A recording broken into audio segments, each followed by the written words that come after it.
Lubos ang pasasalamat ng mga commuter sa libreng sakay na hatid ng Department of Transportation at iba pang ahensya ng pamahalaan. Samantala, patuloy ang pag-aaral ng LTFRB sa dagdag singil sa pamasahe na inihirit ng ilang transport group. Si JM Thompson sa detalye live. JM.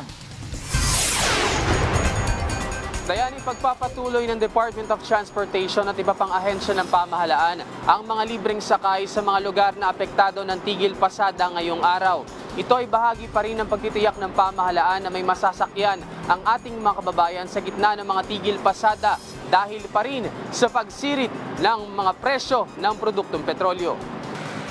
Kabilang sa mga ruta ng libreng sakay ay ang Welcome Rotonda to Fairview, Recto to Cubao via Nagtahan, Quiapo to Cubao via E. Rodriguez, Quiapo to Fairview, Calentong to Pasig Palengke at PITX to Loton simula alas 7 ng umaga hanggang alas 10 ng umaga at alas 5 ng hapon hanggang alas 8 ng gabi.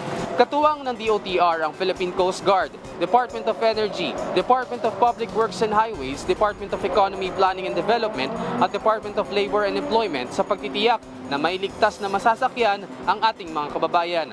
Ang ilang commuter naman ay kahit papano ay nababawasan ng gastos pagdating sa kanilang araw-araw na biyahe.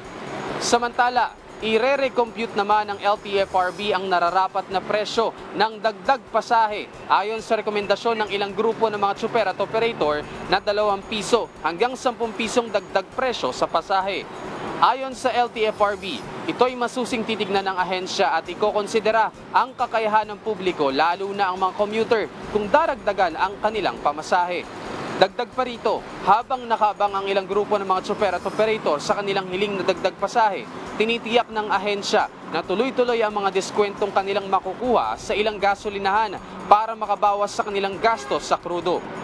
Ayon sa Department of Energy, sisiguraduhin nila na mayroong 10 hanggang 15 pisong diskwento kada litro ang mga public utility vehicles. Dayan, hindi tumitigil ang iba't ibang ahensya ng pamahalaan para magbigay ng libreng sakay sa ating mga kababayan, lalo na sa mga commuter araw-araw. At ito kasi ay tulong sa ating mga kababayan dahil babago-bago pa rin yung presyo ng produktong petrolyo na nakaapekto sa hanap buhay ng ating mga kababayan, lalo na ng mga tsuper. Samantala, Diana, tuloy-tuloy naman yung daloy ng mga sasakyan dito sa may Quezon Memorial Circle sa harap ng National Housing Authority.